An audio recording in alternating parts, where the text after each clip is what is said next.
आज जिस तरह से दुनिया में तब्दीली हो रही है और जिस तरह से कृषि के अलावा सारी चीज़ों में टेक्नोलॉजी का इस्तेमाल हो रहा है, तो हमारा जो छत्तीसगढ़ प्रदेश है वो लगभग समझ लीजिए 96% लोग या तो खेती से सीधे जुड़े हैं या अपरोक्ष रूप से उनका जीवन कृषि से प्रभावित होता है। पिछले 4-5 सालों में मैं इस बात को कह सकता हूँ कि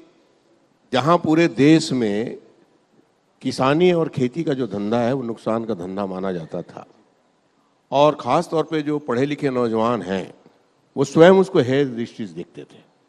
जबकि वास्तविकता ये है कि जिस तादाद में हमारे पास युवा हैं, जिस तादाद में हमारे पास स्किल्ड है, जिस हिसाब से हमारे पास प्रतिभा है, उनको अगर रोजगार देने की क्षमता है तो वो कृषि में है। क्योंकि अगर आप ध्यान देंगे तो आपके किचन में सिवाय नमक के ऐसी कोई चीज़ नहीं है जो खेती की ना हो। अगर ध्यान देंगे तो वहाँ ऐसा कोई भी वस्तु नहीं है जो नमक के सिवाय जो खेती की ना हो।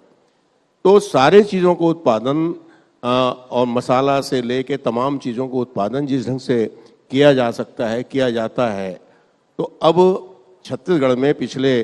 4-5 सालों में विशेष तौर पे माननीय भूपेश बघेल जी की सरकार जब से आई है तब से उन्होंने इस बात को ध्यान केंद्रित किया है कि हमारे यहाँ छत्तीसगढ़ में अगर विकास करना है तो किसानों को संपन्न बनाना जरूरी है। 2500 रुपये में धान खरीदी हुई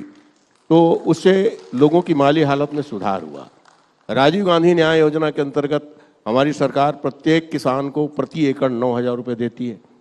धान के अलावा अब एक बात देखा गया कि पूरे भारत में मिशन मिलेट का कार्यक्रम चल रहा है।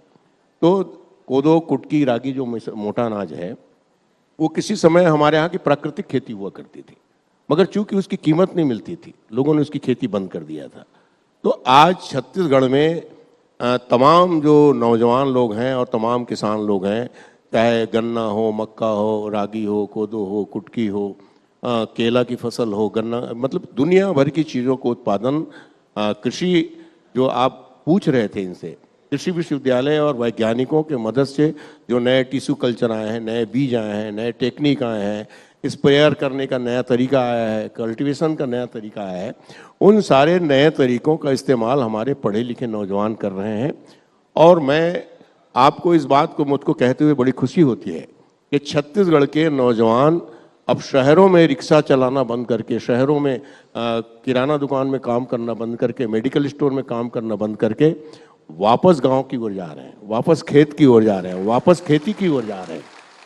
और उनको लगता है कि ये भी एक ऐसा माध्यम है जिससे हम गर्व से जीवन जी सकते हैं, हमारे पास भी वो संसाधन हो सकते हैं जो उनकी कल्पना में हुआ करता है।